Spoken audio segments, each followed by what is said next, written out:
यसु मसीह के मीठे और मुबारक नाम से मांगते सुनो कबूल कर, आमीन। कल हमने क्रूस पर से 7 वचनों को सुना और जो छठा कलमा था जिसके ऊपर हमने गौर किया था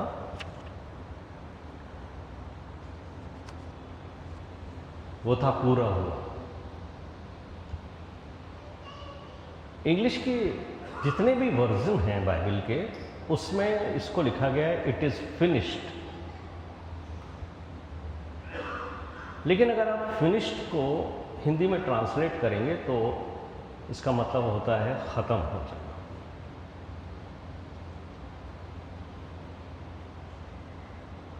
एक इंग्लिश की बाइबल है जिसका वर्जन है लिटरल स्टैंडर्ड वर्जन।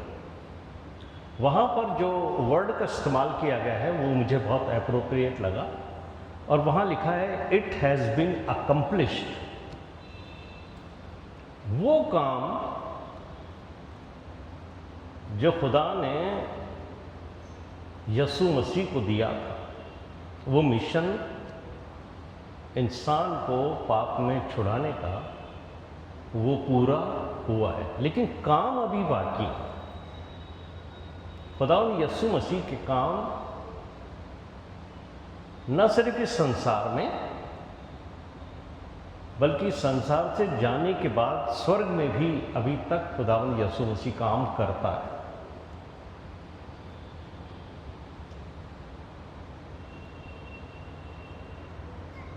जब हम 7वां कलमा पढ़ते हैं वहां पर लिखा है हे पिता मैं अपनी आत्मा तेरे हाथ में सौंपता हूं। खुदावंद यसु मसीह को क्या ज़रूरत थी कि वो अपनी आत्मा खुदा के हाथों में सौंपें।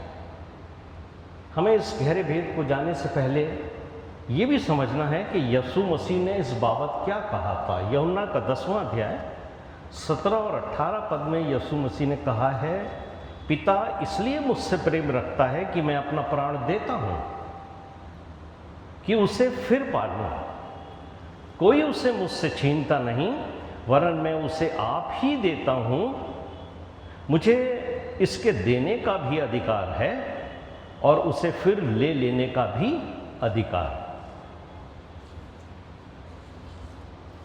यसु मसीह ने सलीब पर 2 बड़े काम किए हैं। अक्सर एक काम की बहुत चर्चा होती है कि खुदा यसु मसीह ने हमारे पापों के लिए बलिदान दिया। ये बिल्कुल सही है। अगर यसु मसीह हमारे पापों को लेकर खुदा के सामने खड़ा नहीं होता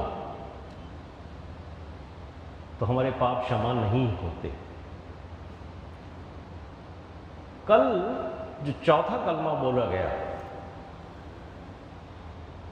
ऐ खुदा तूने मुझे क्यों छोड़ दिया, इस सिचुएशन को मुझे और आपको समझना है। यसु मसीह सारी दुनिया के पाप अपने ऊपर लेकर खुदा के सामने खड़ा है।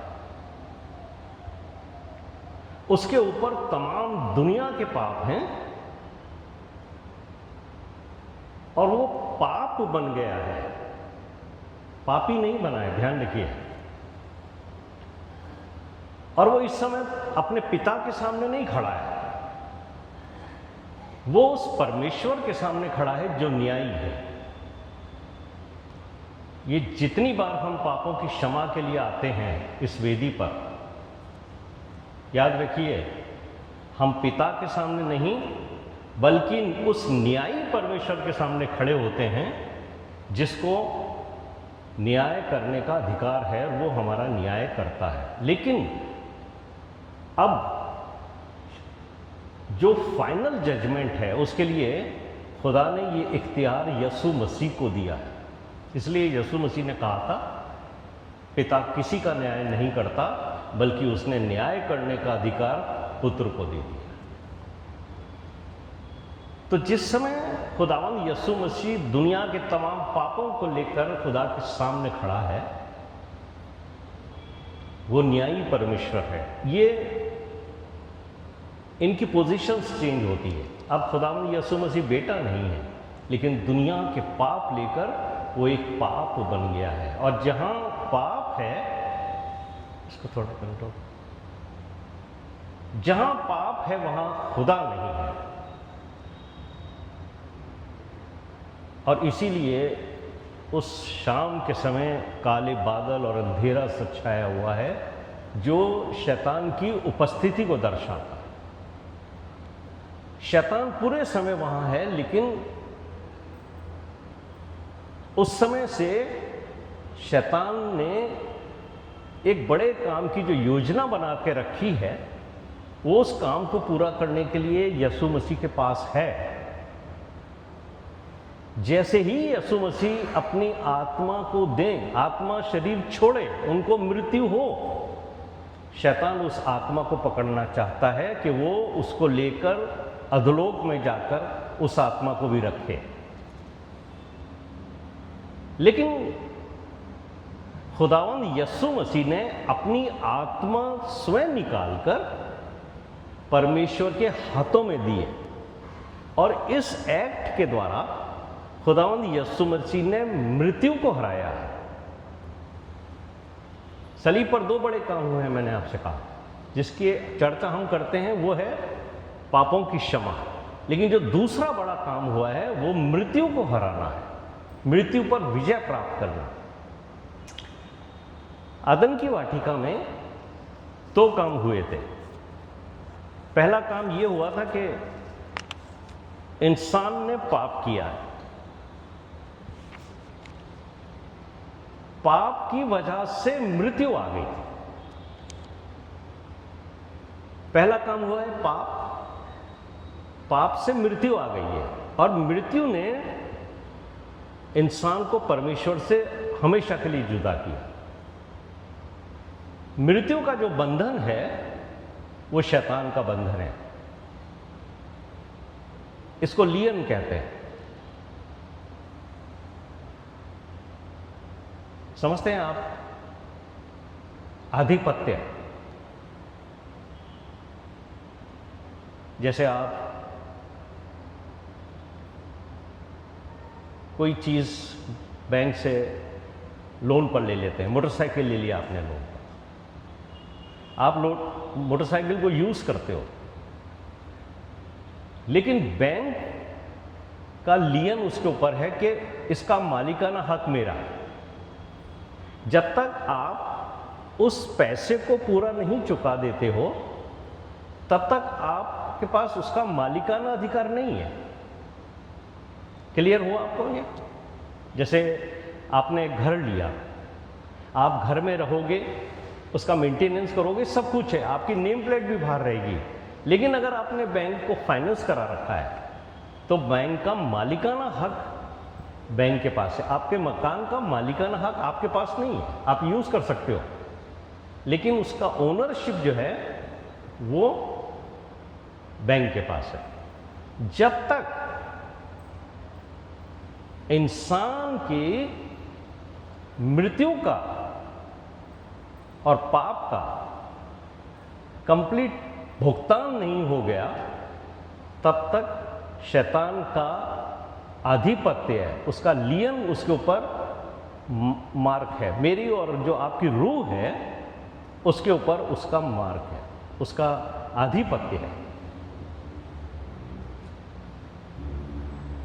इसलिए जब पौलुस ये कहता है कि तुम दाम देकर खरीदे गए हो, ये सुनने में तो बहुत अच्छा लगता है और बड़ा इजी महसूस होता है, लेकिन इसमें एक बड़ा गहरा भेद है। अगर मैं और आप पेमेंट करके खरीदे गए हैं, तो पेमेंट किसको हुआ है? कोई तो है जिसको पेमेंट देने के बाद आपको परमेश्वर ने, या कहूं मैं यीशु मसीह ने खरीद लिया। इसको ध्यान से सुनेंगे तो समझ में आएगा। यानी कोई है जिसका अधिकार मेरी और आपकी आत्मा पर है।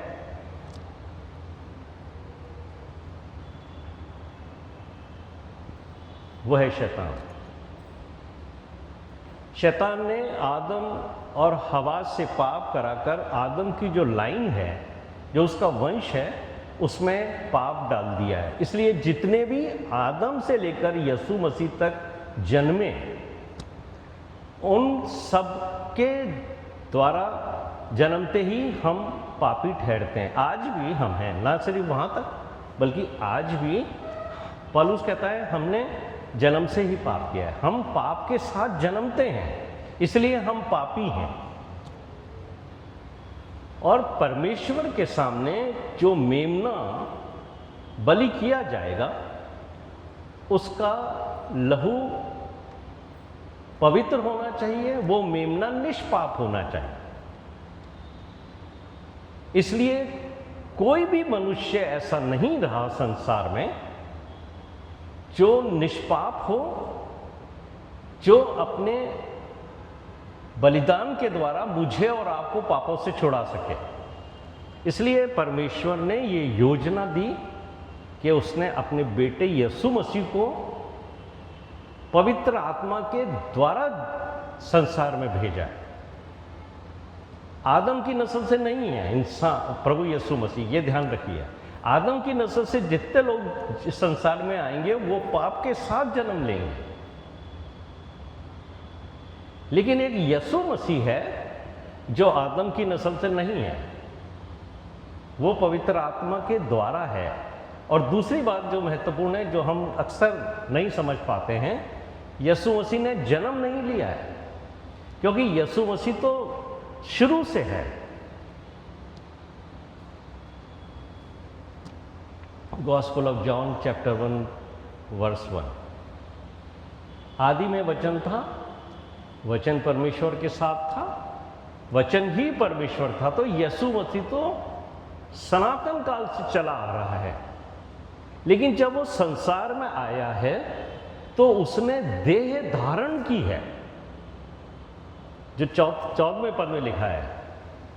यूहन्ना का पहला अध्याय उसके 14वें पद में जो बात लिखी है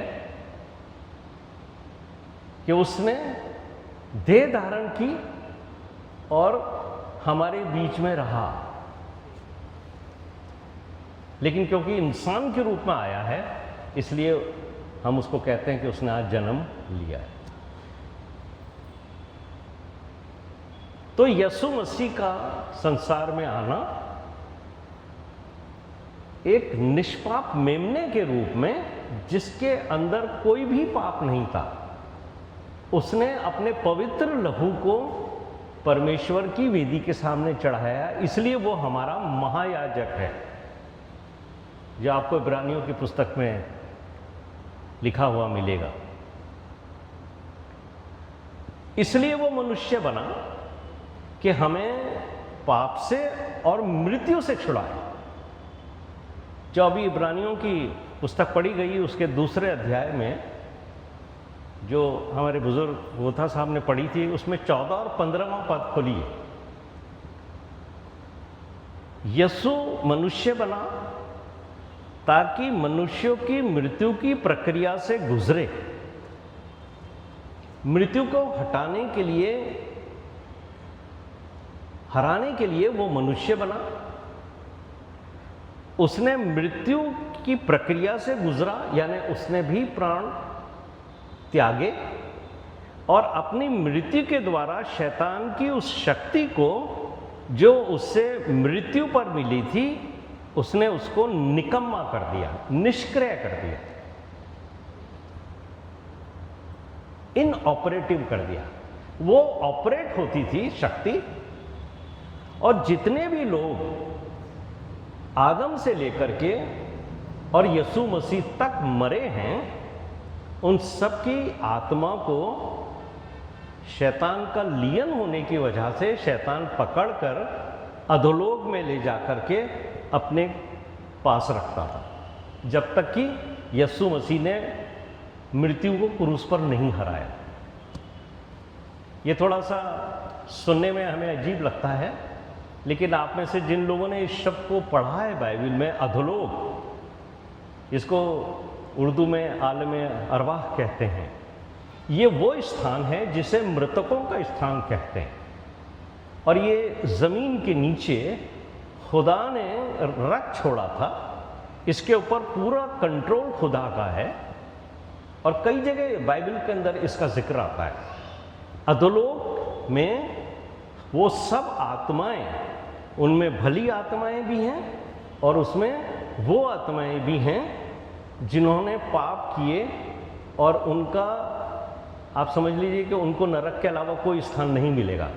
लेकिन उसमें आधे हिस्से के अंदर पवित्र लोगों की आत्माएं हैं, आदम से लेकर के यीशु मसीह तक। इसमें सैमुएल की आत्मा भी है, इसमें इब्राहिम की आत्मा भी है। और ये जो एक विर्द हमने आज पढ़ा, लूका का जो हमने अध्याय पढ़ा, लूका के अध्याय से मुझे और आपको इसका खुलासा होएगा। आप इसको खोलिए, देखिए लूका का जो हमारा अध्याय है 16वां अध्याय, इसका जिक्र यीशु मसीह ने किया है। पहली बात मैं आपको एक बात और बता दूं, कई बार बहुत सारे लोग ये सोचते हैं कि ये जो लूका का 16वां अध्याय है ये एक दृष्टांत है। जैसे यीशु मसीह पैराबल्स देते थे, घटनाएं सुनाकर यीशु मसीह सिखाते थे। This is not a parable, ये सच्ची घटना है। और ये यीशु मसीह क्योंकि खुदा था, उसने इसको देखा है और उसने इसको बोलकर दर्ज कराया। अब आप कहेंगे ये दृष्टांत है या सच्ची घटना है? कोई भी चीज़ जो बाइबल में लिखी है वो दृष्टांत है या सच्ची घटना है, ये आप कैसे पता करोगे? दृष्टांत जब भी यीशु मसीह ने दिए हैं उसमें कभी किसी का नाम यीशु मसीह ने नहीं दिया। जैसे प्रोडिगल सन का दृष्टांत है, छोटा बेटा, बड़ा बेटा, छोटा बेटा। दृष्टांत में यीशु मसीह ने कभी नाम नहीं दिए किसी के। लेकिन जो सच्ची घटना है उसमें यहाँ पर दो जनों के नाम हैं, एक तो इब्राहिम का नाम है और एक लाजर का नाम है। तो आप देखिए कि यीशु मसीह ने ये बात स्पष्ट तौर से बताई है कि नीचे जो आलम अरवा है, जिसमें इसके दो भाग हैं, शैतान सबकी आत्माओं को, क्योंकि उसके पास मृत्यु का लियन है, अभी तक मृत्यु को किसी ने नहीं हराया, इसलिए उसको ये अधिकार है कि जब तक कोई मृत्यु को ना हराए, और मृत्यु के हराने के लिए भी उसको मनुष्य के द्वारा ही हराना है। जो बाइबल कहती है एक मनुष्य के द्वारा पाप आया और एक मनुष्य के द्वारा छुटकारा आया, वो यीशु मसीह है। जिसके द्वारा आया वो आदम है, तो छुटकारा भी यीशु मसीह के द्वारा आएगा पापों का, और मृत्यु का जो बंधन है वो भी यीशु मसीह के द्वारा आए। आप लोग शायद वो गीत गाते हो, मौत का बंधन टूट गया, मैं आज़ाद हूँ, मैं आज़ाद हूँ, गाते हैं शायद यहाँ पे। मौत का बंधन टूट गया, हाँ मैं आज़ाद हूँ, हाँ आज़ाद, मौत का बंधन टूट गया, मैं आज़ाद हूँ। किस चीज़ से, कैसे टूटा ये बंधन? यही है ये 7वां कलमा जो है। तो जो बात मैं आपको बता रहा हूँ, आप अलमे अरवा में हैं इस वक्त, और अलमे अरवा की पिक्चर आपके सामने है। पिक्चर में दो हिस्से बताए गए हैं। एक हिस्से में ये वो लाजर है जो अब्राहम की गोद में है। अच्छा, इसको ये जो आलमे अरवा है, अधोलोक, इसके दो पार्ट हैं। इसमें जिस तरफ धर्मी आत्माएं हैं उनको बॉसम ऑफ अब्राहम भी कहते हैं, अब्राहम की गोद। इसके अंदर सारे के सारे वो धर्मी लोग हैं जो मृत्यु के उपमान, यहाँ पर उनकी आत्माएं हैं और वो छुटकारे की राह देख रहे हैं। और ये जो हिस्सा है जिसमें ये धनवान व्यक्ति है, इसमें पीड़ा में है, तकलीफ में है, दुख में है। और इन दोनों के बीच में एक ऐसा स्थान है कि कोई इधर नहीं आ सकता है, कोई उधर नहीं जा सकता है। जब हमने इसको पढ़ा तो आपको बिल्कुल मुकाशफा हो गया, प्रकाशन हो गया कि ये बिल्कुल सेपरेट जगहें हैं। ये देखिए कि यहाँ पर एक जो इंसान की आत्मा है वो अवेकन स्थिति में है। उसको मालूम है कि यहाँ पर तड़प है, यहाँ पर परेशानी है, यहाँ पर तकलीफ है, यहाँ पर उसको इस बात का एहसास हो रहा है कि मैंने पाप किए हैं, अब मैं इस स्थान पे से बाहर नहीं निकल सकता हूँ। अब्राहम ने उसको कह दिया, इधर से इधर कोई नहीं आ सकता और इधर से इधर कोई नहीं जा सकता है। उसका ख्याल है कि मेरे भाइयों को किसी तरह सूचना मिल जाए, वो भी मेरे ही जैसे काम कर रहे हैं, वो भी यहाँ ना आए और हमेशा की पीड़ा में नहीं आए। लेकिन जो पापा अब्राहम हैं, उन्होंने उसको स्पष्ट कह दिया कि यहाँ से एक बार कोई व्यक्ति जब यहाँ आ जाता है, यहाँ से संसार के साथ कोई संबंध नहीं होता कि कोई मरा हुआ व्यक्ति वापस संसार के अंदर आए। करेक्ट? तो हम यहां देख रहे हैं कि ये इसके दो भाग हैं। अब ये जो भाग है जिसमें अब्राहम है, वो धर्मी आत्माएं भी यहां हैं।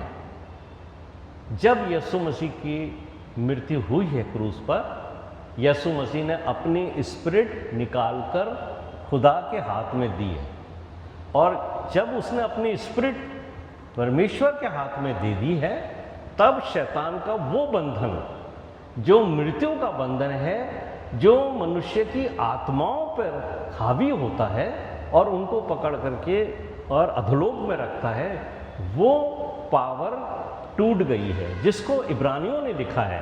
देखिए, इब्रानियों का जो अध्याय है उसको फिर पढ़ के आप इसको समझ लीजिए। इब्रानियों का जो हमने पढ़ा दूसरा अध्याय, उसके जो 14वां पद है, इसलिए यीशु मसीह के लिए लिखा है, लड़के मांस और लहू के भागी हुए तो यीशु मसीह उनके समान सहभागी हो गया, ताकि मृत्यु के द्वारा, यानी यीशु मसीह ने अपनी मृत्यु के द्वारा उसे, जिसे मृत्यु पर शक्ति मिली थी, किसे मिली थी शक्ति? शैतान को मिली थी, अर्थात शैतान को उसको निकम्मा कर दे। यानी जो पावर ऑफ डेथ है उसको उसने इनऑपरेटिव कर दिया है। ध्यान देखिए, डेथ को उसने डिस्ट्रॉय नहीं कर दिया, इसको समझ लीजिए। मृत्यु है, मृत्यु तो रहेगी, क्योंकि हम जितने भी लोग पैदा होते हैं वो पाप से पैदा होते हैं, तो हमें मृत्यु के से तो गुजरना ही पड़ेगा, हम मृत्यु से नहीं बच सकते। लेकिन जो मृत्यु की शक्ति थी, जिसकी वजह से वो जो स्पिरिट्स हैं, ह्यूमन स्पिरिट्स, उनको वो अपने कंट्रोल में रखता था, वो कंट्रोल प्रभु यीशु मसीह ने उसका तोड़ डाला। और फिर आपको याद होगा, जब यीशु मसीह तीसरे दिन जीवित होकर आए थे, तो मरियम मगदलीनी उनको छूना मांग रही थी। क्या कहा था मरियम मगदलीनी को यीशु मसीह ने? मुझे मत छू, क्योंकि मैं अभी अपने पिता के पास नहीं गया। कहाँ गया था यीशु मसीह? वो आलम अरवाह में गया था।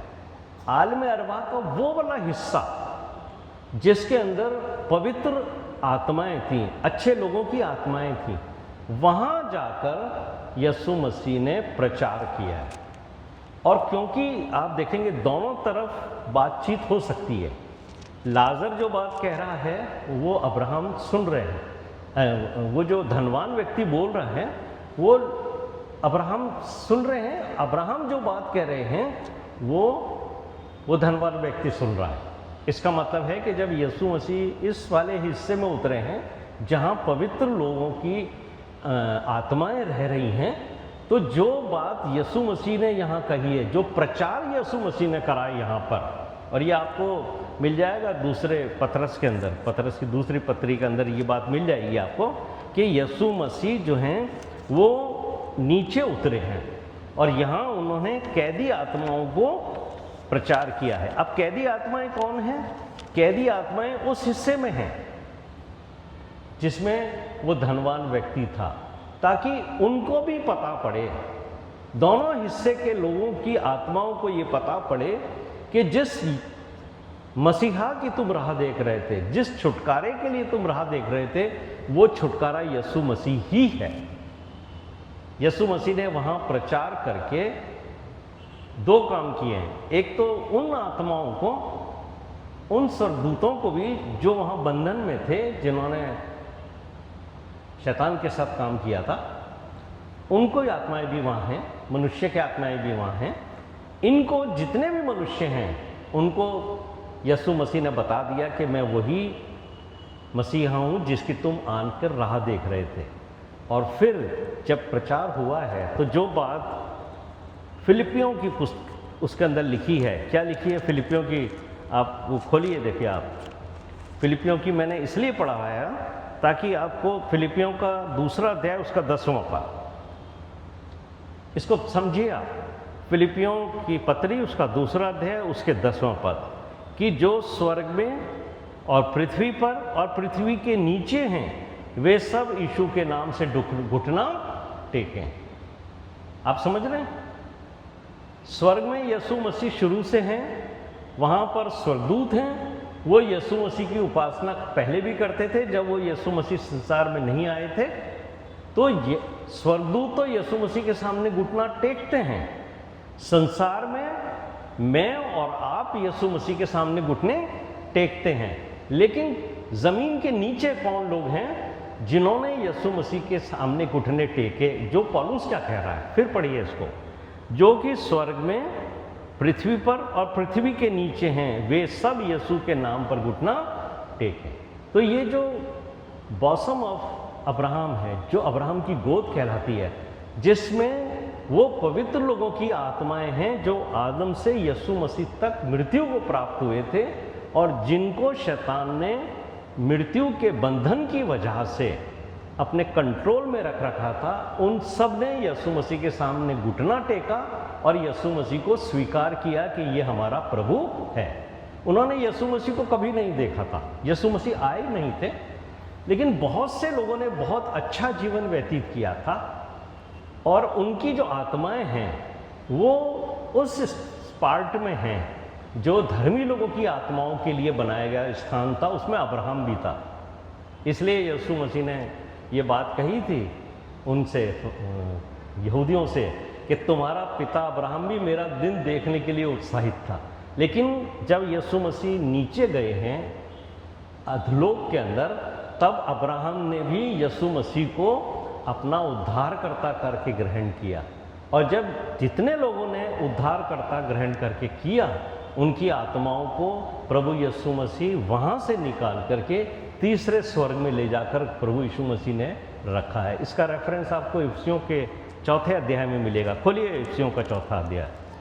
इफिसियों का 4 अध्याय और उसका 8वां पद हमने पढ़ा। यहाँ पर लिखा है, इफिसियों का 4 अध्याय 8वां पद और 9वां पद और 10वां पद मैं आपके लिए फिर पढ़ रहा हूँ ताकि आप इसको अच्छे से समझ सकें। यहाँ लिखा है, इसलिए वो कहता है वह ऊंचे पर चढ़ा। ऊंचे पर चढ़ा मतलब सलीब पर चढ़ा और बंदियों को बांध ले गया और मनुष्यों को दान दिए। उसके चढ़ने से और क्या पाया जाता है? केवल यह कि वह पृथ्वी की निचली जगहों में उतरा भी था। यानी यीशु मसीह सलीब पर चढ़े, यीशु मसीह ने मृत्यु के बंधन को तोड़ा और फिर मृत्यु को हराया यीशु मसीह ने। उसके बाद यीशु मसीह अधोलोक में उतरे हैं और वहाँ से उन बंदी आत्माओं को, जो धर्मी जन की आत्माएं थीं जिनको शैतान ने अपने बंधन में बांध रखा था, उनको मृत्यु के अभिशाप से, मृत्यु का जो बंधन था उससे छुड़ाकर यीशु मसीह उनको लेकर ऊपर स्वर्ग में गए, 3rd हेवन में। इसलिए जो बात यहाँ पर लिखी है इफिसियों में, उसको आप समझिए। 9वें पद में वो लिखता है, उसके चढ़ने से ये क्या पाया जाता है? केवल यह कि वह पृथ्वी की निचली जगहों में उतरा भी था। लेकिन इसके ऊपर जो बात लिखी है कि वह ऊंचे पर चढ़ा और बंदियों को बांध ले गया। जो धर्मी जनों की आत्माएं थीं उनको उसने निकाला और क्या लिखा है आगे? मनुष्यों को दान किए। मृत्यु के बंधन से उनको छुटकारा यीशु मसीह ने दान के रूप में दिया है कि अभी तक तो तुम मृत्यु की शक्ति के बंधन में थे, बावजूद इसके कि तुमने अपना धर्मी जीवन व्यतीत किया। और मैं आपको बताना चाहता हूँ कि पुराने नियम में बहुत सारे ऐसे लोग थे जो ये जानते थे कि मृत्यु के उपरांत जो है वो हम नीचे उन बंधनों में रहेंगे जो अधोलोक में हैं। इसलिए बहुत सारे लोग जो हैं वो विलाप करते हैं। क्या विलाप करते हैं? कि हम अधोलोक में ही पड़े रहेंगे। दाऊद भी करता है। देखिए भजन संहिता 16:9, भजन संहिता का 16वां अध्याय उसके 90वें पद को देखिए आप। यहाँ पर दाऊद कहता है, क्योंकि तू मेरे प्राणों को अधोलोक में ना छोड़ेगा और ना अपने पवित्र जन को सड़ने देगा। दाऊद की प्ली है कि दाऊद चाहता है कि मुझे मौत के बंधन से, अधोलोक के बंधन से प्रभु तू मुझे छुड़ा दे। अय्यूब को देखिए, अय्यूब और 7वां अध्याय उसके 90वें पद के अंदर अय्यूब क्या कहता है। अय्यूब ने इसको फिर एक्सप्लेन किया है। अय्यूब 7वां अध्याय उसके 90वें पद में, जैसे बादल छटकर लोप हो जाता है वैसे ही अधोलोक में उतरने वाला फिर वहाँ से नहीं लौट सकता है। वो ये कह रहा है, मुझे कोई आशा नहीं है कि अगर मेरी मृत्यु के बाद मुझे अधोलोक में शैतान ने मेरी आत्मा को पकड़ के रखा तो मैं वापस लौट पाऊंगा। नहीं, अधोलोक के बारे के अंदर देखिए याकूब भी क्या कहता है। जेनेसिस चैप्टर 37 वर्स 35, उत्पत्ति का 37वां अध्याय उसका 35 वर्स। याकूब ने यूसुफ के लिए क्या कहा था? यूसुफ के लिए उन्होंने ये दुख जाहिर किया था। वो कहते हैं, मैं तो विलाप करता हुआ अधोलोक में उतर जाऊंगा। तो ये जो अधोलोक है, जो आलम अरवा है, ये न्यू टेस्टमेंट में नहीं आया, ये ओल्ड टेस्टमेंट से चला आ रहा है, जिसमें हर एक व्यक्ति को, जो परमेश्वर का व्यक्ति है, उसको ये पता है कि मेरी मृत्यु के बाद मेरी जो स्पिरिट है, मेरी जो आत्मा है, उसको शैतान बांध कर रखेगा। लेकिन अय्यूब इस बात को भी जानता है कि परमेश्वर के सामने अधोलोक खुला हुआ है, अधोलोक खुला हुआ है। देखिए अय्यूब का 26वां अध्याय उसके 6ठे पद के अंदर क्या लिखा है। Book of Job chapter 26 verse 6, पाताल यानी अधोलोक उसके सामने उघड़ा रहता है और विनाश का स्थान नरक जो है वो ढप नहीं सकता। थोड़ी सी ये बाइबल स्टडी समझने के हिसाब से थोड़ी सी मुश्किल है, लेकिन फिर भी मैं आपको ये रेफरेंसेस देके ये बताना चाह रहा हूँ कि अधोलोक आलम अरवा जो है वो हमारे लिए, हम क्योंकि इसकी स्टडी नहीं करते हैं, बाकी पुराने नियम में इसका बहुत जिक्र हैगा। यहाँ पर क्या लिखा है अय्यूब 26:6 में, अधोलोक उसके सामने उघड़ा रहता है और विनाश का स्थान ढप नहीं सकता। नीति वचन 15वां अध्याय उसके 11वें पद में भी आपको मिलेगा। Book of Proverbs 15:11 chapter 15 verse 11, अधोलोक और विनाश लोक यहोवा के सामने खुले रहते हैं। अधोलोक जो है ये वो स्थान है जो परमेश्वर के अधीन तो है ही, पर मृत्यु के बाद हर व्यक्ति की आत्मा इस स्थान पर रखी जाती थी, क्योंकि मृत्यु पर शैतान का कब्जा था जब तक कि यीशु मसीह ने मृत्यु को हरा नहीं दिया। तो 7वां कलमा जो है वो बेसिकली मृत्यु को हराने वाला कलमा है।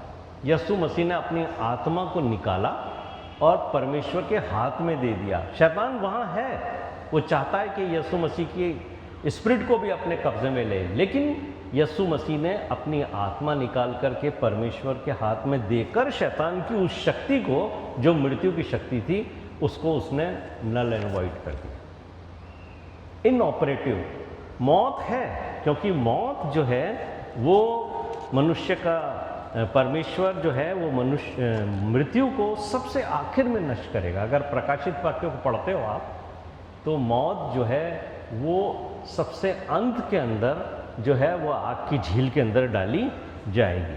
तो मेरे प्रिय भाइयों और बहनों, अगर आप रिवलेशन चैप्टर 20 वर्स 14 पढ़ें, प्रकाशित वाक्य 20 अध्याय उसका जो 14वां पद है,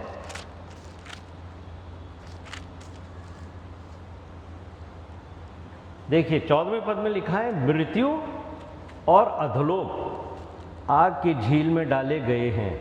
ये आग की झील दूसरी मृत्यु है। यानी अधलोक का वो हिस्सा जिसमें पापी लोगों की आत्माएं हैं, वो अभी भी नीचे है, इस पृथ्वी के नीचे है। लेकिन जितने भी लोग धर्मी लोगों की आत्माएं हैं, उनको प्रभु यीशु मसीह ने वहां से निकालकर तीसरे स्वर्ग में ले जाकर उनको वहां रखा है, जहां पौलुस ने जिक्र किया है कि मेरे को वहां तक परमेश्वर की आत्मा उठा